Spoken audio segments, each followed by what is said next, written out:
di Yosua pasal yang ke-20. Kemarin kita sudah membaca tentang pembagian-pembagian bagian-bagian tanah dan warisan serta apa yang sudah Tuhan janjikan kepada suku-suku Israel. Dan kemarin kita sudah membaca terakhir adalah bagian warisan Yosua. Dan hari ini kita akan meneruskan pembacaan firman Tuhan dari Yosua pasal yang ke-20 sekarang. Judul perikopnya adalah kota-kota perlindungan. Berfirmanlah Tuhan kepada Yosua demikian, katakanlah kepada orang Israel begini, tentukanlah bagimu kota-kota perlindungan yang telah dikatakan di sana, tentukanlah bagimu kota-kota perlindungan yang telah kusebutkan kepadamu dengan perantaraan Musa, supaya siapa yang membunuh seseorang dengan tidak sengaja, dengan tidak ada niat lebih dahulu, dapat melarikan diri ke sana, sehingga kota-kota itu menjadi tempat perlindungan bagimu terhadap penuntut tebusan darah. Di zaman Musa, Tuhan sudah mengingatkan kepada Musa agar Musa membuat kota perlindungan. Sekarang ketika Yosua yang memegang peranan dan menggantikan Musa, Tuhan kembali mengingatkan kepada Yosua untuk mereka membuat kota perlindungan. Makanya di sana dikatakan, Tuhan berfirman, tentukanlah bagimu kota-kota perlindungan yang telah kusebutkan kepadamu dengan perantaraan Musa. Ini dulu kita sudah pernah baca, karena Tuhan pertama kali menyuruh Musa lah yang melakukan, dan akhirnya Yosua diperintahkan. Ayat yang ke-3, supaya siapa yang membunuh seseorang dengan tidak sengaja, dengan tidak ada niat terlebih dahulu, dapat melarikan diri ke sana, sehingga kota-kota itu menjadi tempat perlindungan bagimu terhadap penuntut tebusan darah. Karena kita tahu bersama pada zaman itu hukumnya adalah nyawa ganti nyawa, mata ganti mata, gigi ganti gigi, sehingga ketika ada orang yang dibunuh, maka orang itu harus mati pada zaman itu, itulah hukumnya.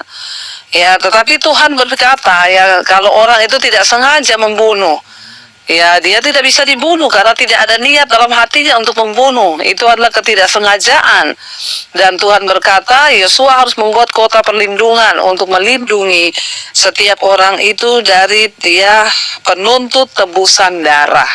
Karena aturannya adalah nyawa ganti nyawa pada saat itu. Ayat yang keempat, apabila ia melarikan diri ke salah satu kota tadi, maka haruslah ia tinggal berdiri di depan pintu gerbang kota dan memberitahukan perkaranya kepada para tua-tua kota. Mereka harus menerima dia dalam kota itu dan memberikan tempat kepadanya, dan ia akan diam pada mereka. Apabila penuntut tebusan darah itu mengejar dia, pembunuh itu tidak akan diserahkan mereka ke tangannya, sebab ia telah membunuh sesamanya manusia dengan tidak ada niat lebih dahulu, dan dengan tidak menaruh benci kepadanya, dikatakan di sana. Tidak menaruh benci lebih dahulu kepadanya. Jadi karena bukan disengaja, dia membunuh karena terpaksa, atau contoh kasus misalnya yang sedang hari-hari ini di persidangan, kita lihat bagaimana Eliezer itu mendapat hukuman yang ringan karena dia terpaksa membunuh Yosua. Ini bukan Yosua yang kita lagi bahas Jadi Eliezer membunuh Yosua karena disuruh oleh atasannya. Itu membunuh yang dia tidak ada niat membunuh, tapi dipaksa untuk melakukan itu. Nah, kira-kira ini contohnya, orang-orang seperti itu harus dilindungi karena dia tidak ada niat membunuh.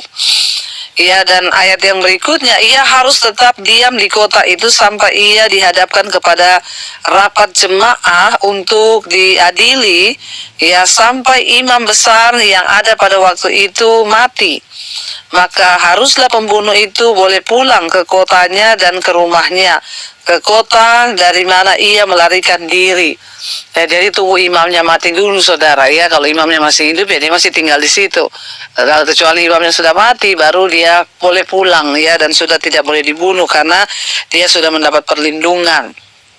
Jadi kita lihat di sini, memang ada aturan yang dibuat di setiap kota. Dan pada zaman itu kita tahu bersama belum ada pengadilan ya. Jadi ya semua dipakai dengan ya rapat jemaah dikatakan di situ. Jadi harus dilindungi dulu. Ya, dan kita melihat di sana memang sebuah bangsa ya atau kota, saudara. Apalagi bangsa Israel ini menjadi bangsa yang baru. Mereka baru datang di negeri itu, di tanah perjanjian. Ya, dan membutuhkan pemerintahan baru ya, karena bertahun-tahun sebelumnya Allah sudah mengatakan kepada Musa bagaimana pemerintahan ini harus berfungsi. Jadi salah satu tugas yang Allah ingin dilakukan oleh orang-orang Israel itu ketika mereka masuk tanah perjanjian adalah menunjuk kota-kota tertentu sebagai kota perlindungan. Bayangkan Tuhan mengatur ya hukum di dalam peradaban sebuah bangsa ya. Tuhan menyuruh mereka membuat kota perlindungan ya, karena ada orang-orang yang sebenarnya tidak bersalah. Jangan sampai dia tidak bersalah tetapi dia disolimi lalu dihukum untuk sesuatu yang tidak pantas, saudara ya. Kota-kota ini harus ya tersebar di seluruh negeri, Tuhan berkata. Jadi tujuannya adalah untuk mencegah terjadinya ketidakadilan. Karena Tuhan menyukai keadilan dan dia membenci ketidakadilan. Makanya Tuhan menetapkan aturan ya untuk melindungi orang-orang dari ketidakadilan, saudara. Terutama dalam hal pembalasan dendam. Sebagai contoh, kalau ada orang yang dengan tidak sengaja membunuh orang lain, tadi kita ya sudah lihat, diadili. Orang-orang Lewi itu bertanggung jawab atas kota-kota ini. Mereka harus memastikan bahwa prinsip-prinsip Allah berupa keadilan dan kejujuran dijaga. Ya, dan kita melihat di sini yang ditugaskan untuk menjaga kota perlindungan itu adalah imam, orang Lewi ya, dan mereka lah yang harus memutuskan ya segala sesuatu di kota perlindungan itu, saudara. Lalu dikatakan di sana ayat yang berikutnya, kalau kita baca ayat yang ke-7, lalu orang Israel mengkhususkan sebagai ya kota perlindungan yaitu apa? Kades di Galilea, di pegunungan Naftali, dan Sikem di pegunungan Efraim. Ya, dan Kiryat Arba itulah ya Hebron di pegunungan Yehuda, dan di seberang sungai Yordan di sebelah timur Yeriko mereka menentukan Besar di padang gurun di dataran tinggi dari suku Ruben, dan Ramot di Gilead dari suku Gad, dan Golan di Basan dari suku Manasye. Itulah kota-kota yang ditetapkan sebagai kota yang ditetapkan bagi semua orang Israel dan bagi pendatang-pendatang yang ada di tengah-tengah mereka, supaya setiap orang yang membunuh ya seseorang dengan tidak sengaja dapat melarikan diri ke sana dan jangan mati dibunuh oleh tangan penuntut tebusan darah sebelum ia dihadapkan kepada rapat jemaah. Ya, kita bersyukur punya Tuhan yang mengatur segala sesuatunya, bahkan Tuhan juga yang mengatur tentang hukum-hukum di Israel. Karena itu, saudara, biarlah kita juga mau tetap ya setia, kita juga mau tetap melakukan yang adil, karena Tuhan tidak suka dengan ketidakadilan. Biarlah kita hidup sebagai orang-orang yang melakukan keadilan supaya hidup kita berkenan di mata Tuhan. Kita tundukkan kepala, kita satukan hati, kita berdoa. Terima kasih Bapa, kami bersyukur buat malam ini kami boleh belajar firman Tuhan, mendengarkan kesaksian. Kami melihat dan kami belajar dari hukum Tuhan bahwa Tuhan adalah Tuhan yang mencintai keadilan. Karena itu ajar kami berlaku adil kepada banyak orang dan semua orang. Jauhkan dari kami kecurangan, jauhkan dari kami ya ketidakjujuran, agar kami kedapatan menjadi orang yang adil di mata Tuhan. Terima kasih Bapa, roh jiwa dan tubuh kami serahkan dalam tangan kasih kuasa-Mu pada malam ini, bahwa kami semakin bertumbuh kepada kebenaran. Hidup kami semakin dikuduskan dan dibenarkan oleh Tuhan. Kami menyerahkan seluruh roh jiwa dan tubuh kami, Tuhan pimpin dan sertai keluarga besar kami, anak cucu kami, Tuhan pelihara dalam perkenanan Tuhan. Kami juga berdoa hari ini untuk setiap mereka yang terikat dengan dosa-dosa, kenajisan, percabulan, perselingkuhan, homoseksual, lesbian, bahkan dosa apapun Tuhan, atas anak-anak kami, atas saudara kami, bahkan untuk setiap mereka yang hari ini terikat, lepaskan di dalam nama Tuhan Yesus Kristus. Biarlah kami hidup dalam kekudusan, segala amarah, kekecewaan, kepahitan kami buang dalam nama Yesus. Kami juga lepaskan segala kekhawatiran, ketakutan, kami tolak dalam nama Yesus. Biar hidup kami kedapatan berkenan di mata Tuhan. Juga Bapa, Engkau berkenan malam ini menyembuhkan setiap mereka yang sakit. Mari saudara letakkan tanganmu di bagian yang sakit dan perkatakan di dalam nama Tuhan Yesus, aku percaya ada kesembuhan, aku percaya ada pemulihan terjadi. Darah Yesus berkuasa, darah Yesus yang memberikan kami kekuatan dan kesembuhan. Ampuni kami kalau sakit ini datang karena dosa. Ampuni kami Tuhan kalau karena kuasa kegelapan, kami tolak, katakan hancurkan di dalam nama Yesus. Kalau Tuhan memang izinkan ini semua terjadi supaya kami semakin kuat dalam iman, Tuhan berikan kami kekuatan untuk menjalani setiap proses hidup. Berkati juga setiap mereka yang ada dalam masalah keuangan, terikat hutang piutang. Tuhan tolong turut bekerja mendatangkan kebaikan. Kami juga berdoa Bapa untuk setiap mereka yang rindu punya keturunan, bukakan kandungan yang tertutup dalam nama Yesus. Roh kemandulan kami tolak, katakan hancurkan. Engkau beri keturunan ilahi Bapa.